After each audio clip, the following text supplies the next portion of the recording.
I think entering a new market as Poland has been very interesting, and luckily we have had a very strong partner in Northland, where we have split the responsibility, so Northland Power has delivered the technical skill set and the commercial from previous offshore wind farms. When it comes to rules and regulations, it's clear in the new market that they need to have a clear foundation, so we have a clear path and the process to both develop and finally fully construct the offshore wind farm. The whole process of developing an offshore wind farm is right now far too long. It takes several years and it should be reduced heavily, supporting the developers, getting to the point where full design permits is enabled so we can continue and purchase all components and construct the wind farm. So the timeline is simply far too long, and to install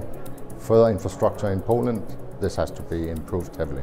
On Baltic Power, we have managed to use 21% of local content. I think that number can grow heavily in the coming years, and each of the contractors, both when it comes to fabrication and services, should look into the already well-established companies that have supported offshore wind for several years back all over Europe.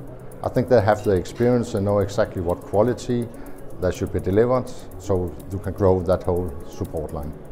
Safety is definitely highest on the priority for the Baltic Power project and the joint venture. If we look into the market and compare to the rest of Europe, a technical issue we are having is that in the Baltic Sea there's a lot of boulders, so that requires a huge campaign to remove these boulders, for first of all securing installation of each of the turbine, but also clear areas for each of the cable routes. So that's a technical difficulty you not see in all markets all over Europe.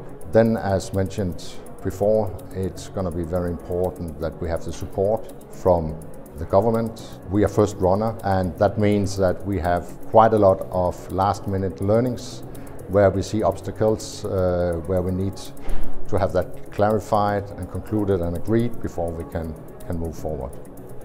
The nearest plan for the future is that we in last year concluded the financial close, meaning that we secured the financing of the full project of 4.5 billion euro. And since then we have started fabrication for all our sub-suppliers, and we will start the offshore campaign 1st of January 25 by installing the monopiles, followed by turbines in second quarter, together with inter-array cables and export cables, and then finally we will install the 2 offshore substations autumn 25. All the installation will be followed up with the grid connection with a local TSO and commissioning in spring 26 for a final COD in second half of 26.